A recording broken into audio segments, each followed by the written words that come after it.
Vamos con el subsecretario Llorio, a quien le agradecemos, Gabriel Llorio, le agradecemos que esté esta noche aquí. Yo le quiero preguntar directamente, subsecretario, ¿y el Fonden?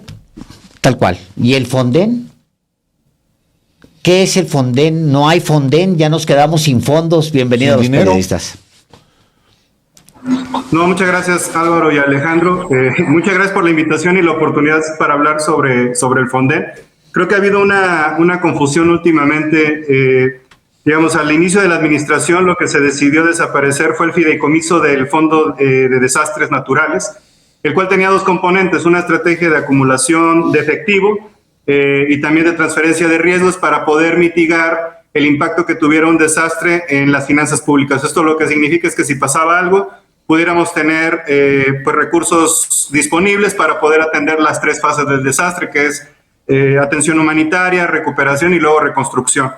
El otro componente que tenía el Fondo Nacional de Desastres o la estrategia anterior era un sistema de gestión financiera pública que era administrado por el fideicomiso que estaba situado o estaba a cargo de la administración del Banco Nacional de Obras y Servicios.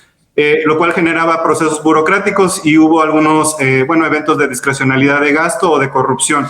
Entonces lo que se desapareció fue el fideicomiso y el sistema de gestión financiera público, pero la estrategia de mitigación de riesgos, o sea, la cobertura de desastres, la acumulación de efectivo para atender las contingencias, eso nunca desapareció y lo hemos dicho y siempre hemos sido muy transparentes en ese sentido.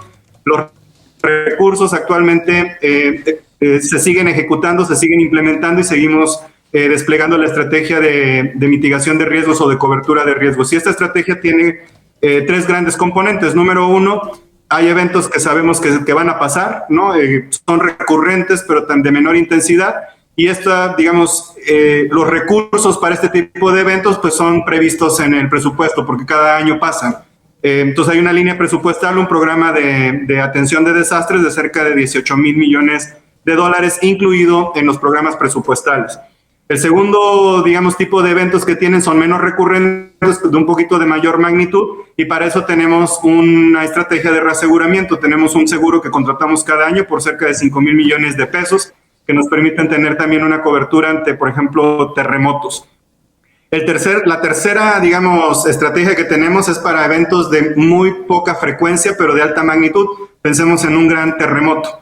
Y aquí lo que tenemos son los bonos catastróficos, los que hemos emitido en los mercados internacionales, y además tenemos una estrategia de diversificación de riesgos con otros países que comparten este tipo de eventualidades, como lo es Colombia, Chile, Perú. De esta manera lo que tenemos actualmente son una estrategia que nos permite acceder o cubrirnos hasta por cerca de 32,000 millones de pesos cada año. Entonces, en este sentido, no es que estemos desprotegidos o no contemos con los recursos. Tenemos toda la estrategia de mitigación de desastres, hemos sido responsables de renovarlas cada año, y lo que tal vez en la eventualidad se está enfrentando en Guerrero, el huracán, es probable que sea vamos precisamente para este tipo de eventualidades. Y si los impactos fueran mayor a 32,000 millones de pesos, bueno, tendríamos que hacer alguna reapropiación presupuestal, pero tenemos dinero en la caja para poder enfrentar este tipo de situaciones. Es decir, no existe ya el Fonden como... No existe ya el Fonden, pero el dinero sí existe, precisamente para cubrir los efectos de un desastre natural, como en este caso es el huracán Otis.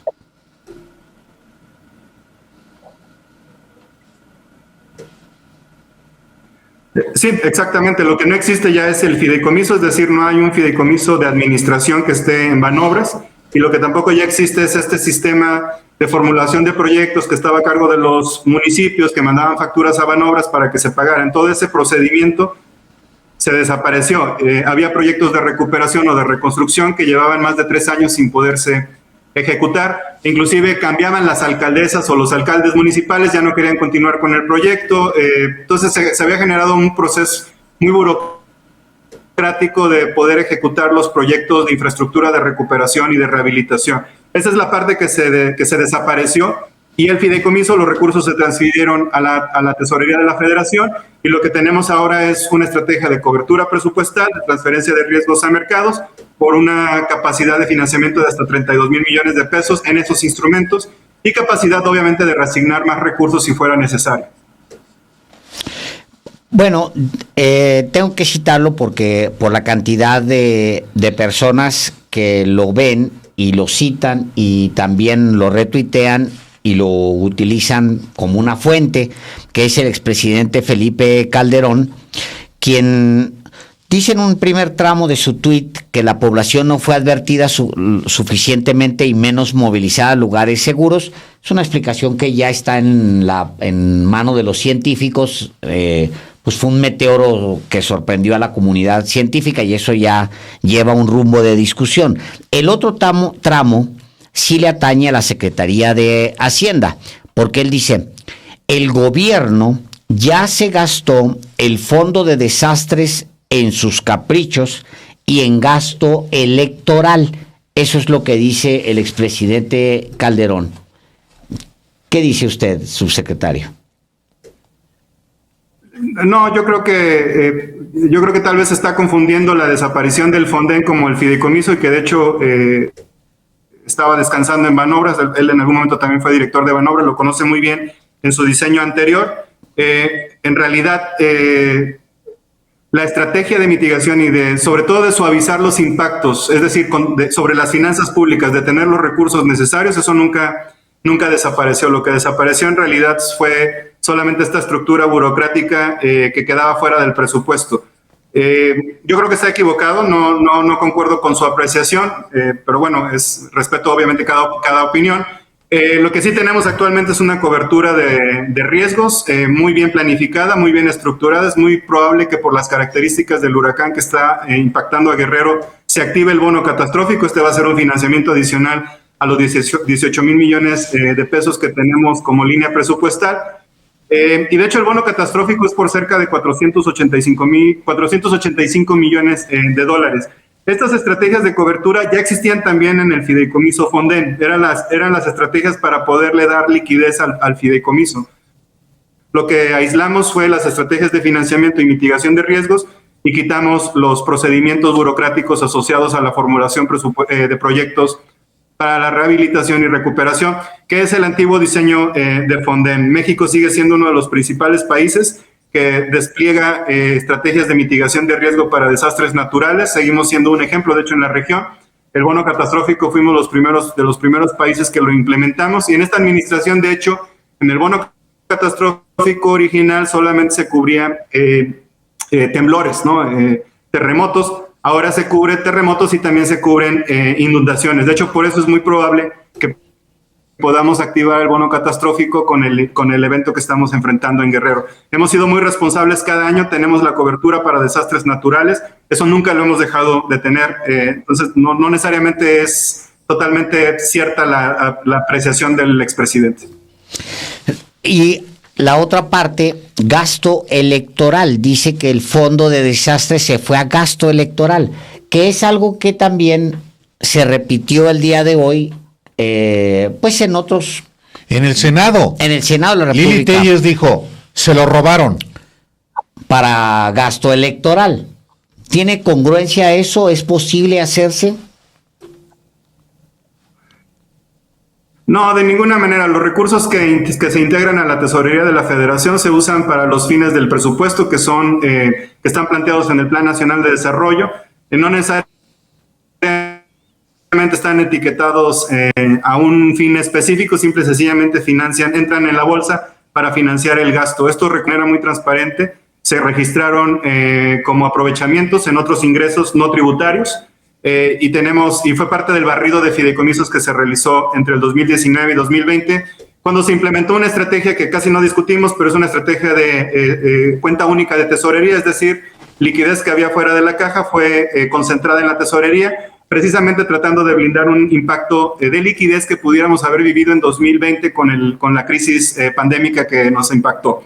Entonces, no es cierto que se utilizó para fines electorales. De hecho, en el 2020 toda esta estrategia fue para concentrar liquidez en la tesorería y poder mantener blindado el nivel de gasto que se había aprobado en el presupuesto. Esto era importante para mantener no solamente los apoyos sociales a la población que depende de estos apoyos, sino también para no reducir el gasto e impactar aún más la economía con la gran crisis pandémica que se vivió.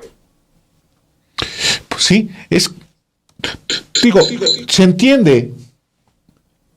Hay mucha propaganda o mucha ignorancia y mala fe.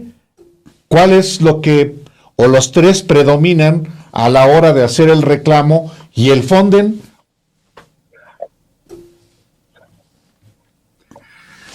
Pues yo creo que estamos ya entrando en una etapa obviamente muy electoral y creo que estos mensajes se tienden a enviar en este sentido. Yo el mensaje que quisiera dejar muy claro a la población es: tenemos los recursos de liquidez en la tesorería, tenemos también el mecanismo presupuestal, siempre lo hemos tenido en el presupuesto, de hecho siempre está contemplado y lo aprueban el Congreso de la Unión. Entonces tenemos los mecanismos presupuestales para asignar esos recursos a donde los tengamos que asignar y con esta flexibilidad, y siempre hemos tenido nuestra cobertura de riesgos catastróficos. Y el cuarto que diría es, también tendríamos la posibilidad de activar el bono catastrófico en esta ocasión. Todavía estamos evaluando con los abogados el tipo de parámetros que se han activado. Falta todavía que evaluemos la magnitud clara del impacto del huracán. Pero este estado y este evento catastrófico que es el huracán están contenidos en el bono catastrófico. Es muy probable que se active.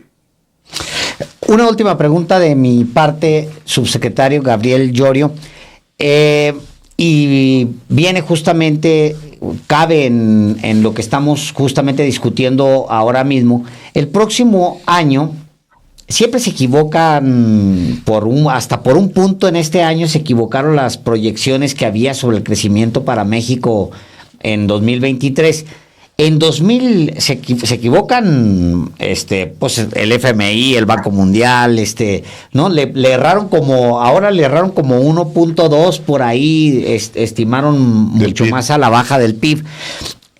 Para el crecimiento del próximo año, ¿ustedes qué están estimando? Y si esto que estamos viviendo, si el huracán pudiera jalar de alguna manera el crecimiento, subsecretario. Bueno, nosotros lo que estamos estimando es un crecimiento de 2.5 a 3.5 en el siguiente año. Lo que hemos observado en México, sobre todo después de COVID, es que el crecimiento de nuestra economía ha estado entre el 3 y el 4%, y de hecho en los últimos resultados del PIB trimestral y sobre todo también de los IGAES mensuales, lo que se observa son crecimientos que están fluctuando entre el 3.3 y 3.7.